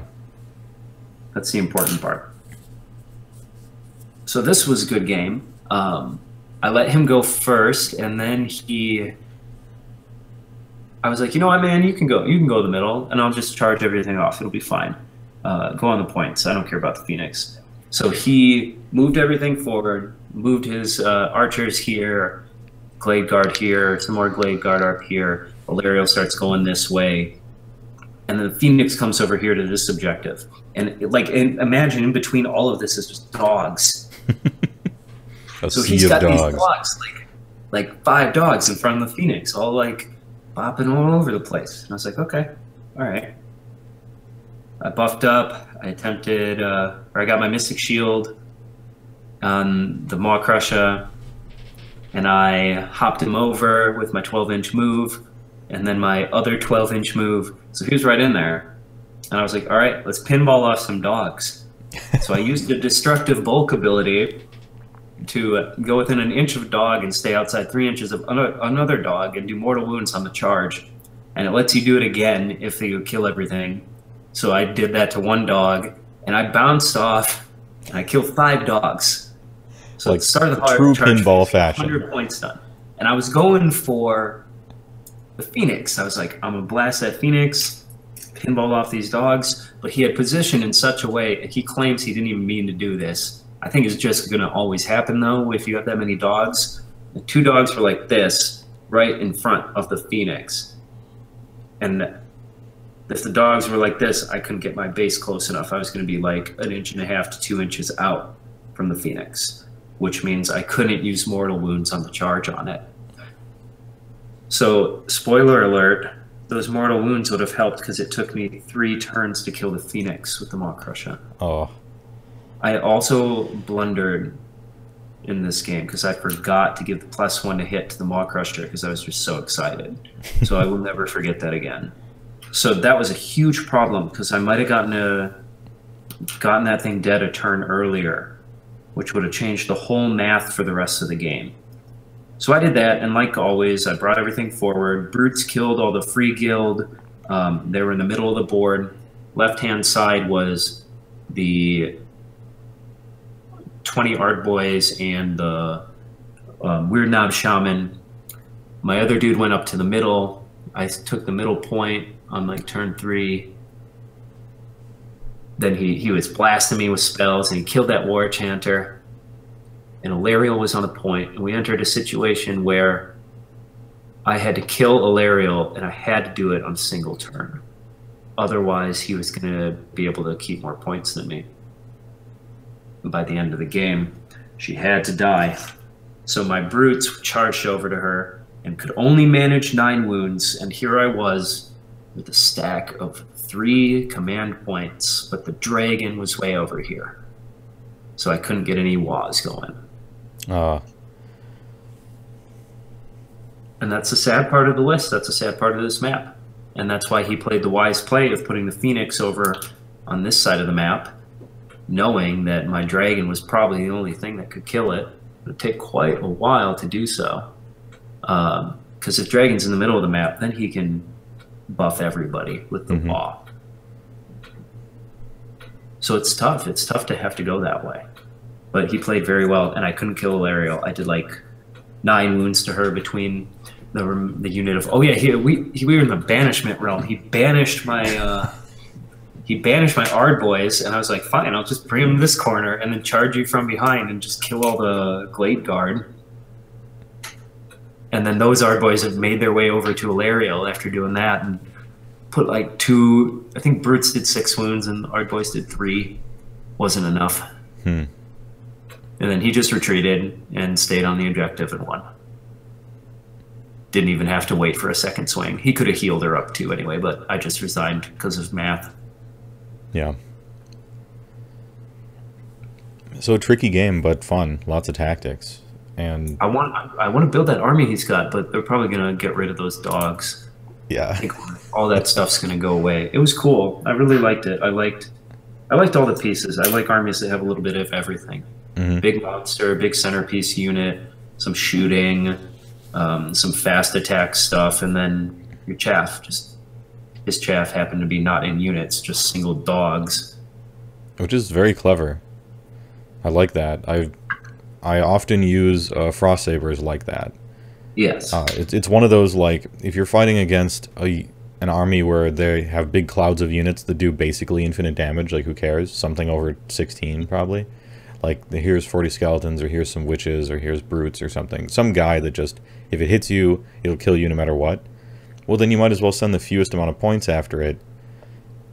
It has to, like, stop and kill those. And even though it might do 30 damage, it still takes a battle round to do that. And so it becomes time that you're wasting for your opponent. You're doing one swing of combat is a resource. Yeah. And if you do it on a slow unit, it's just it's probably a little too strong to be able to spam dogs like that. Yeah, particularly those dogs. But I mean, there was a match I played at Dragonfall against 10 Evocators who are slow, but do incredible damage. And 3 units of Frost Sabers is 120 points. And you can send 2 dogs outside of 3 in one area and outside of 3 in another area, so that they have to attack them to get past him. And so they do and spread out and kill all the dogs, and then next turn you have another set of dogs that were like 6 inches behind those. And they have to like attack that, and so now they've wasted 2 turns killing 120 points. Yeah. When if they could just reach anything, they could kill 400 points easily. In fact, in that game they did. Like, there was a Frost Lord with a Thuriel, and they all do 2 damage with their weapons, so I got to halve their damage, and he died from full life still, easily. Yeah. And so you might as well, you know, waste their time, you know, turn-wise rather than point-wise, in a way. So it's an efficient trade-off. Yeah, it was a very fun list. Yeah, it was cool. Super customized. It had a theme. Yes. Played a lot of different stuff. Because it's got, and he won the best painted. It's got 3 like discs of a tree, I guess you would call them. I don't know if that has a name when you take a slat of a tree, a ring of a tree. Yeah, and there's the bark still around it and everything. Thick. Yeah, about an inch thick disc of tree, and he's got 3 discs of trees as the display board. Yeah, really cool. And all right, we're into last round, round 5. This one, the battle plan, was 3 question marks for the whole time, so nobody knew what it was going to be. And it was revealed to us only after, like, we had gotten to the table, even. And so there was no, you know, preparation necessarily or anything like that. But it was... Drumroll. Wow, I fucked that up. Scrote Earth. Ugh. All right. Scrote Earth. It's like a porn VHS from 1985 anime, like heavy metal or something. What realm was it in? The realm you don't want to be playing Scorched Earth in? It was Scorched Earth, and the realm was Ulgu. Yeah. The realm where you get to teleport people sometimes. And come off the board edge. Yeah, and coming off the board edge, which is scary. Yeah. Now, it had the updated rule, so you don't burn points round 1. Mm-hmm. So there's no, like, murder host, burn all your stuff, you lose tactics happening any longer. But it's still a battle plan with 6 objectives. And I have 11 models. So the number of objectives are closing in on the number of models I have, which is scary. But luckily you can burn them and move on, which has to be my plan. There's no camping them, really. I play against Stormcast Eternals. Jack Nichols. I read it as Jack Nicholas like so many times by accident. But yeah, it's Jack Nichols on Stormcast Eternals. No Hammers of Sigmar here. No Sarcosanct cheese for this man. Celestial Vindicators. He's here to smash. That's the one where you spend a command point and give an extra attack to your dudes. He has a Lord Arcanum on Celestial Dracoline with Celestial Blades and Pride Leader, as well as a Knight Venator, that's the bowman with the Star-Fated Arrow, aka the Ill-Fated Arrow from my personal anecdotal experience playing against it throughout my AOS career. An allied Anointed of Assyrian on Frostheart Phoenix. Oh, his list is called Cats, by the way, because 3 Evocators on Dracolines, 3 Evocators on Dracolines, plus the Cat Lord Arcanum. 3 units of 5 Liberators. 6 Vanguard Raptors with Long Strike Crossbows in units of 3. And 2 units of 3 Aether Wings to pretty much protect his stuff and harry people. They have Brutish Cunning as well, where in your charge phase they get to charge you and kind of mess up your stuff and waste your time. And they're 50 points. Like, I like them. I actually like them. 2,000 points exactly, no battalions, no nonsense. I'm afraid of this when I learn what he's playing and learn about the list and learn about the battle plan. Because from my perspective, having played my list of Beastclaw, I'm like, alright, it's Scorched Earth, there's 6 objectives.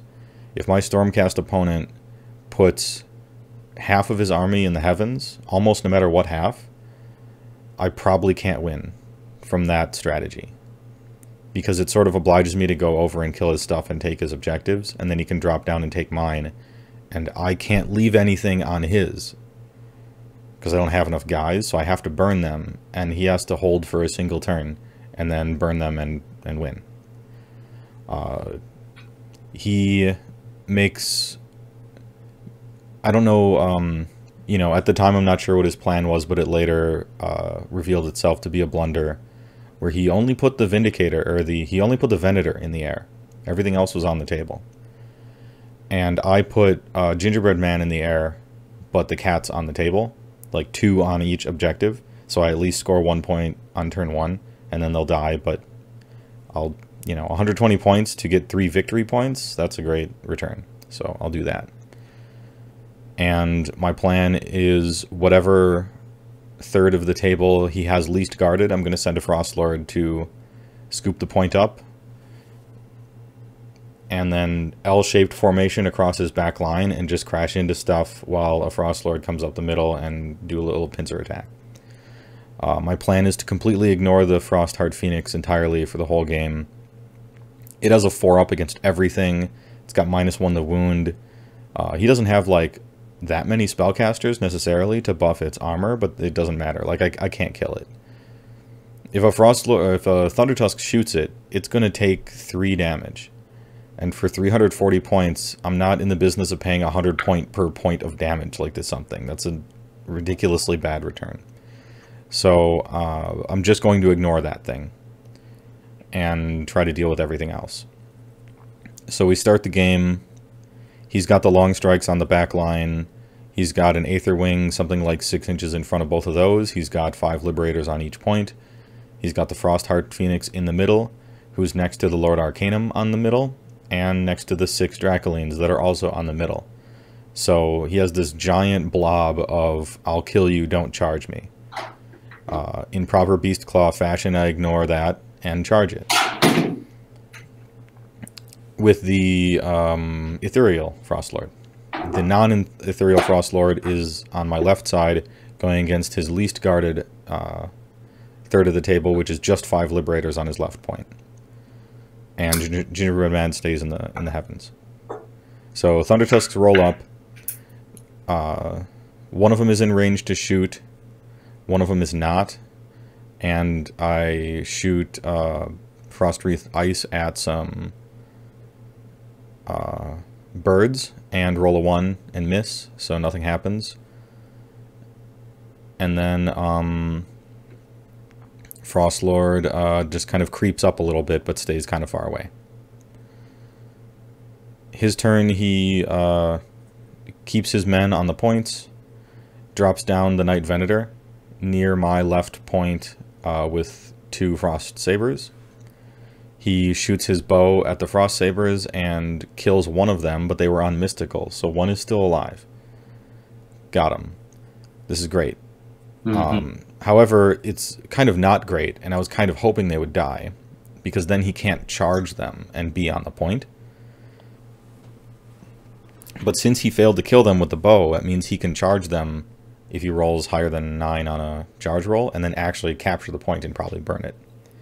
So that's too bad.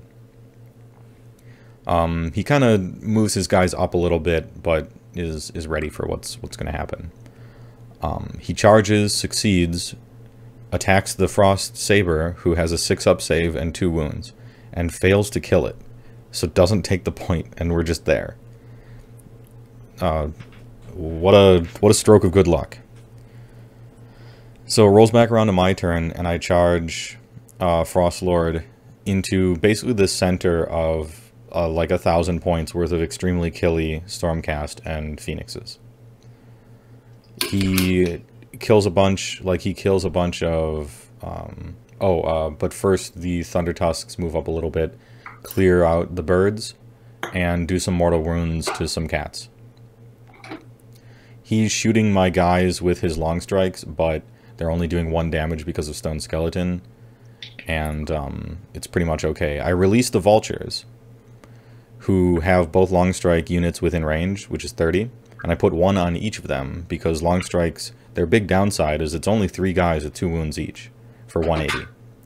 And so I put 1 wound on each of them, and then on this turn that I'm now talking about, I put another wound on each of them and kill exactly 1 out of each squad, which lowers their damage output by a good amount. I charge Frostlord in, he does a bunch of damage, and then all of his guys completely kill the Frostlord, like huge. Like extremely dead. He had most of his buffs up, and he's rolling like each unit of 3 Dracolines is rolling something like 18 attacks that hit on 2s, re-rolling 1s, and wound on 2s, re-rolling 1s. And so he's like, I attack you 18 times. I hit and wound 16 times. And so now I'm just rolling a million saves.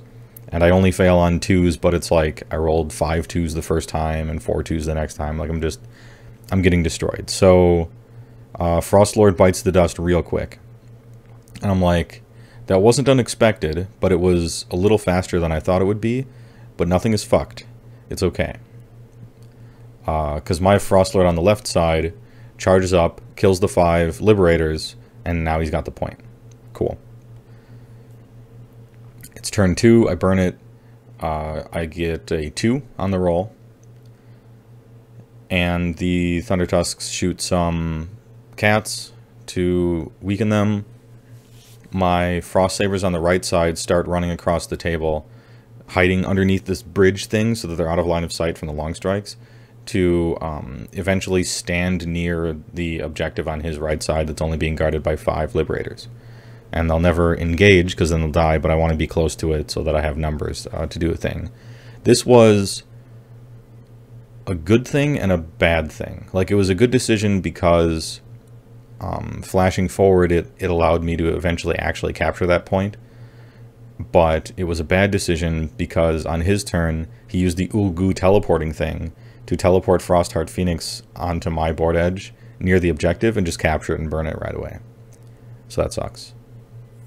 So really, it was he got a point, I got a point, so I guess we're even. The Knight Venator entered into an epic battle with 1 Frost Saber that lasted 3 turns, 3 battle rounds, where the Knight Venator failed to kill this Frost Saber by rolling terribly, and the Frost Saber didn't do anything either. And then 2 more Frost Sabers ran from the middle point to the left point to back that one up, just in time for it to die, and then outnumber him on the point, although unfortunately I had to charge him to do it, so then he kills one and they're back to even again. And then, so nobody has scored the left point since the first turn for like most of the game, due to some poor rolling on his part and some combined arms style attack of cats on mine. I dropped the Gingerbread Man down in between the Dracolines that are trying to move towards my side of the table and the Venator cat objective, so that they have to like deal with him due to the terrain first. So it's perfect. I want him to be a roadblock. The Knight Venator fires a star-fated arrow and rolls the 1, of course. So nothing happens. And I've played against Knight Venator 3 times in my extremely anecdotal evidence, and it's rolled the 1 on star-fated arrow all of them. Which is just a shame, because on paper this guy looks really cool. And he looks worth taking, but I don't think he is. And I'm not saying I don't think he is because I saw 3 16% chances in a row, because it kind of sounds like I'm saying that. But I think for 100 points in Stormcast Heroes, you have way better options than a once-a-game headshot. Like a Castellant, or, you know, a Vexilor to teleport your guys, or whatever. I think there's better choices there. I would probably take the Azero set, the same kit. Yeah, because he's got the reroll ones to hit like AoE bubble, and he's got 12 move flying, little like anti-chaos lantern, which is pretty good. And I like once per game explosions. I think it's a nice tactic to have. Yeah, it's a D6 mortal wounds to chaos. Like, that's good in an AoE. It's pretty cool. And D3 normally, I think, if it's not chaos. Yeah, it's tough to get it without dying first, but right. But he is also sort of a distraction Carnifex in a way. I think I'm using that term right. I don't know 40k very well. It's a thing that is annoying and your opponent kind of wants to kill, but it's kind of a waste of time to kill it. And that's what he is. I don't know the meme. His Dracolines charge a Thunder Tusk and do 1,000,000 damage and kill it immediately. My Frostlord starts making his way across Stormcast's back line and just running into something and immediately killing it. Aetherwings get in his way, he kills them. He charges around long strikes and hits a whole bunch of the Liberators on turn 4 and kills all them and takes the point and burns it. And I finally, the last Thunder Tusk heals up a little bit and manages to kill one of the last 2 Dracolines that are still alive, and then releases a Vulture, which does the last 1 damage to the Dracoline leader and kills it. And Gingerbread Man is still alive somehow, because the cats didn't quite make it to him. He has a minor mistake where he runs his long strikes back towards his own objective, but they can't make it close enough to count for capturing. Instead of putting them in the way of the wounded Frostlord, so that I would have to roll a higher charge to get past them to the Liberators. You know, spend a command point, Frostlord runs, rolls a 10 charge to get to the Liberators. I had the command point to re-roll it, but I didn't. But I rolled high the first time. kills exactly 3 Liberators. Because by now the Frostlord has like 2 life left, and he's very, so his damage is terrible. But he crashes in for d6 mortal wounds, rolls a 1, and then kills exactly 3 Liberators. There's 2 left. They attack Frostlord, do no damage, so he's still alive. And I have the 2 Frost Sabers that are near the point, so I have 3 and he has 2. And I burn it and roll a 2 and win the game by 1 point. After having won initiative on turn 5, that if I lost that initiative, I would have lost the game immediately. So it was super close. I had a whole bunch of decisions to make. I had a whole lot of mistakes not to make. And I needed to get lucky a few times. And I needed my opponent to tactically blunder 1 or 2 times.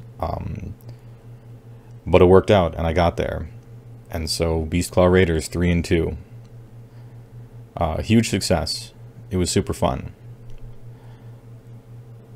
And, as it turns out, that guy needed a ride back to Madison before the blizzard, so we drove him home. And he's a nice guy. Yeah. And we talked about lists and stuff.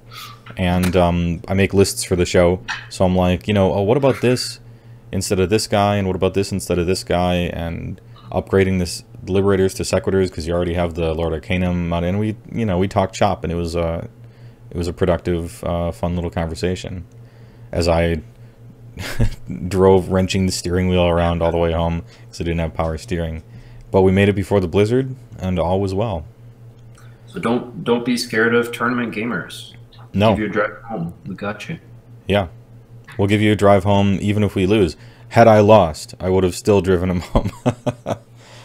It wasn't just sorry about the game, man, like I'll drive you home or something like that. But how did your game 5 go? It was a fucking slog. The guy, I played Ross. I didn't get his last name. Ross the Boss Miriam.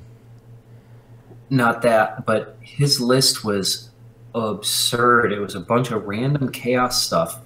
5 Chaos Warriors, 5 Chaos Warriors, 10 Chaos Warriors, a War Shrine, a Dark Oath War Queen, some Slaves to Darkness foot hero I've never heard of, a Sorcerer on Manticore, and 2 Demon Princes, and 40 Marauders.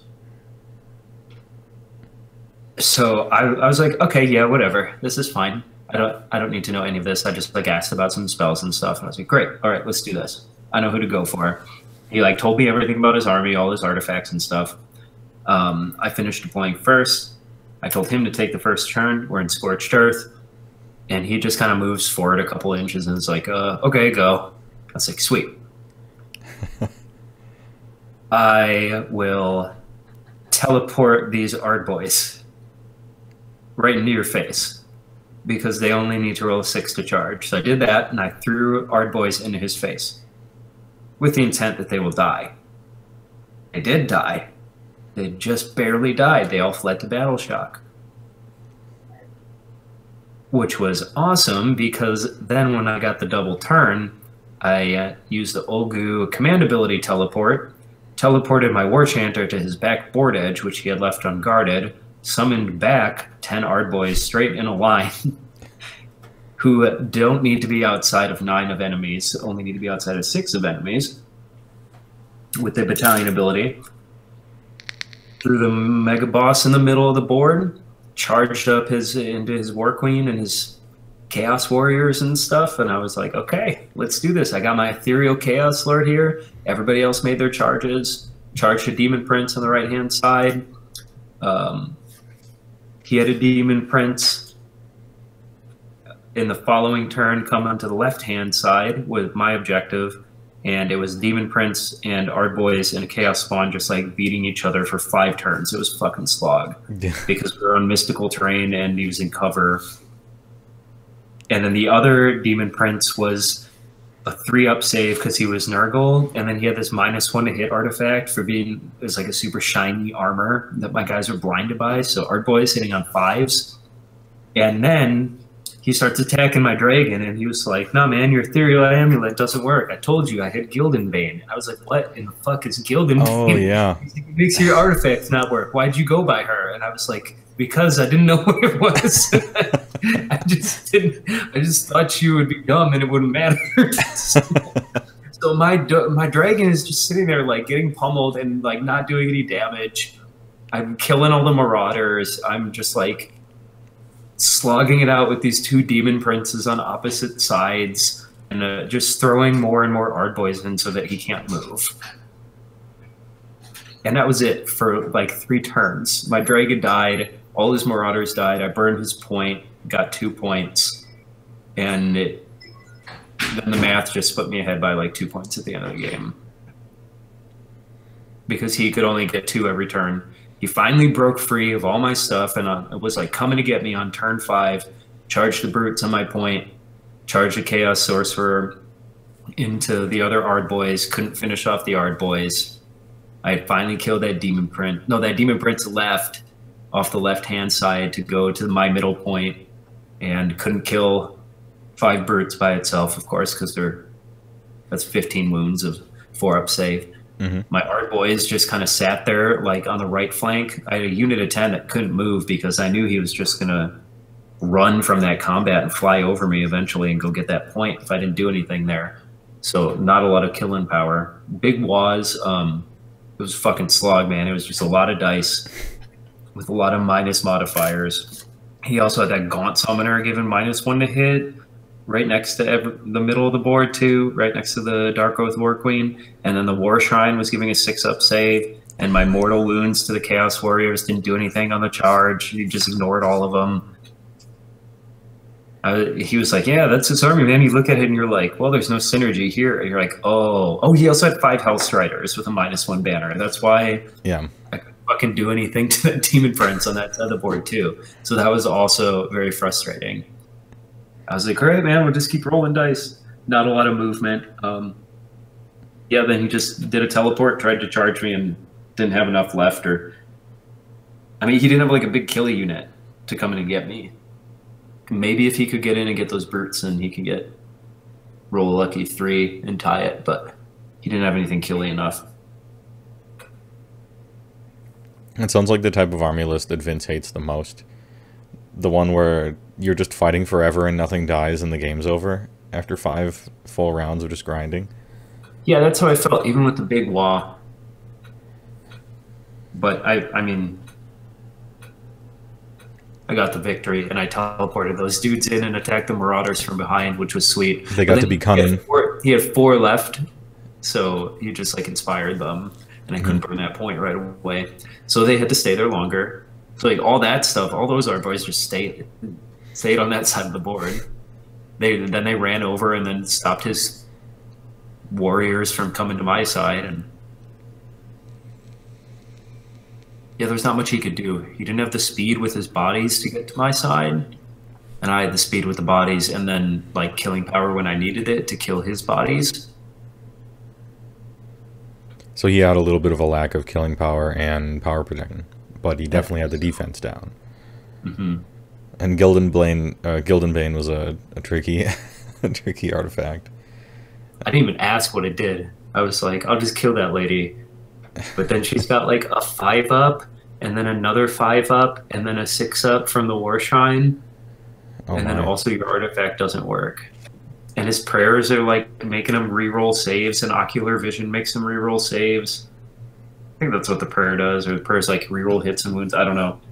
But it wasn't enough killing power to get through 60 Ardboys. Yeah. That was it. So I finished with 2 wins, which was, with the pack, good enough for me to take a solid 10th place. Yeah. Paint your armies, folks. Paint your armies, be a sportsman. Yeah. Participate in charities, be a nice guy, drive people home. 10th place. Yeah, so Ryan Nickel won. I don't know what he was playing. Let's see. I think he was on Death.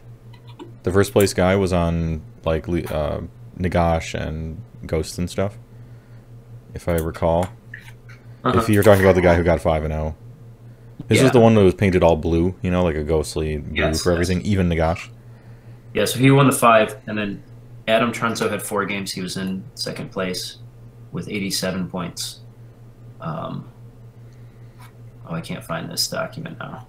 Also, his Umbral Spell Portal one of the halves of it has a actual Nagash arm coming out of it, giving the finger, which I really appreciated. Yeah, I thought that was great. Hand of dust, right? The Hand of Dust, yeah. Which is too bad because I was thinking of doing that for Andrew's LON army, but I suppose that's a pretty obvious idea. But it's cool that somebody did it, so appreciated. Michael Caldwell had 84 points, and he had 24 battle points. So looks like four majors and 1 minor. So that's 3rd place.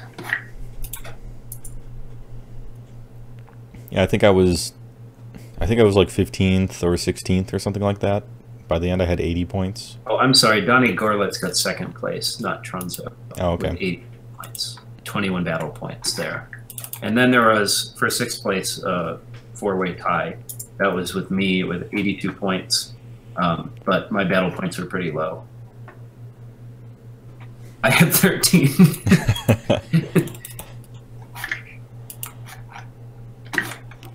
It's not all angle shooting and winning games. No. It's the whole package. It's hobby, it's sportsmanship, it's having fun. I mean, it's not getting smashed, right? But you know, you can do well even so. I had a lot of fun with this Art Fist. It's good in a couple scenarios. Oh yeah, I was gonna say, if you had to run it back, what would you alter, if anything? I mean, it was a lot of fun, and the army looks really good, so I would do the same thing, I think. Maybe swap the Weirdo out for 2 other dudes, but that +1, man. So you're making choices. I wrote a new list. I'll probably do Iron Suns. It would, of course, be the Iron Moons for the army. Right, yeah. Which would be very similar. It would just be 40-yard boys instead. 5 brutes, 3 gruntas, Mega Boss, War Chanter, Weird Knob, and then a Fungoid as well. So you swap out a unit of 10 Ard Boys, and you get the Iron Fist, and you get -1 to hit in the first battle round, and you get a Cave Shaman. So I think this is probably better. But I did love having the 5 boys, man, and just putting them on the line and knowing that nobody except that first game can get to you without a ridiculous corn thing. Yeah. Or like a deep strike, like a Ripperdactyls or something. Mm-hmm. So I was happy with it. But yeah, I think we'll try the Iron Suns. Because if you get that -1 to hit, that stops an Alpha Strike too. Yeah, and it makes a 1-drop, so you get to roll against people who are generally always expecting to go first. What was it? It would be 2-drop because I would take the Fungoid. Oh, that's right, the Fungoid, never mind. He's got Mouthpiece and Work now, right? Does that work if he's not the general? He gets you a command point on a 4-up? Yeah, doesn't need the general to work. He lost his Auric keyword Retreat and Charge ability. Yeah. But he gained 4-up command point, which is actually probably better, especially for you, because it means more Waahs. That's the good stuff. So now I get an extra spell and extra capturing unit sometimes, who's kind of durable. An extra 3rd artifact. Mm-hmm. So I don't know what I'd do for artifacts. Might do Ethereal again on the Mega Boss and just make the Fungoid be his Mist Shield babysitter and continue to cast Foot of Gork. I casted Foot of Gork essentially every time that the Mega Boss wasn't doing a charge. Mm-hmm. And I mean, he's gone out of the range half the time anyway. So I just cast Foot of Gork and it doesn't go well. Well, Gambler's Fallacy. It failed almost all the time this time, so you're due, there's right? no fallacy, man. I'm just going to keep doing it for no reason. That's not a fallacy. No, what I said would be. Yeah, that would be a fallacy. Yeah. Where it's like, well, it didn't work this time, so you're due next time. Yeah. Well, it's going to work at some point. Mm-hmm. That's true. Just not maybe the exact next time or whatever. Whether or not it gives advantage or wins games. Right. Yeah, they were all like 1s. Like I even like rolled a 1 to do mortal wounds. I was like, all right, let's see if he stomps again. And then it was another 1. The saddest pair of dice. Yeah, I had a few of those where like crash in for D6 mortal wounds. It's 1. Damn. So I think, I don't know, man. I might take this to. We'll see if there's any releases at LVO. If they're gonna have Skaven soon, I think I'll do Skaven for Adepticon. But if not, I'll probably take these with the Iron Suns. Yeah, it's fun to do the big combo. It seems like a blast, and the army looks great, and it's got good lore and everything. Yeah. Unless, I mean, it's probably the last ride for Clan Scryer Battalion if a book is coming out. Right. Probably the last line for those engine covens, so I might want to take that. Could be. A whole bunch of warp lightning cannons and mortar teams and stuff, and maybe the Jezzails. Yeah, if I had to run it back on Beastclaw, I probably would say I'd probably play the same thing. The Ice Mammoth Skullplate was an experiment against a great deal of good commonly brought units that I played against none of. But that's just, you know, that's random. Like, it could have been I played, you know, Nurgle Death. Like, that's very likely, you know. And then it would have been really good. So who knows? It was an experiment. It went okay. And I don't think there's, like, an artifact that I could have taken instead that would have, like, wildly changed everything, necessarily. I just think if I had to run it back, I would take the same list. I would just sleep the night before. But I would still lose those 2 games anyway, because I didn't lose the games because I was real tired and I made mistakes. I lost the games because I was going to get smashed, right? So, no, I think it was fine. I would just get more sleep the night before. And that's it. I would have produced less hilarity over dinner and stuff the first night. So there, you know, that would be the downside there. But no, yeah, it was a great experience. It was fun. All the guys were cool. And it was just casual enough to be real fun, and just competitive enough to also be real fun, just in a different way. And it was sweet.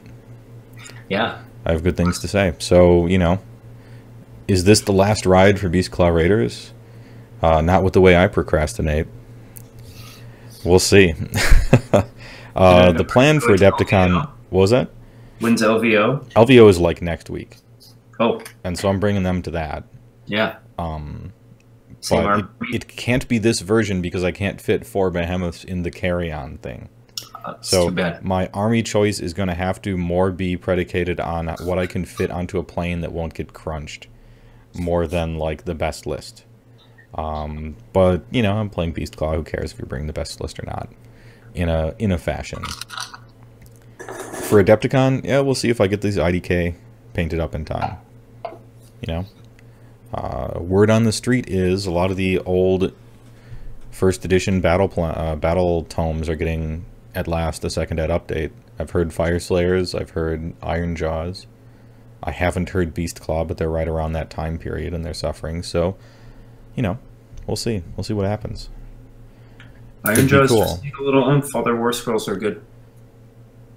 You just need a little oomph. I don't know what it is, but I hope the design team works has something cool. Yeah.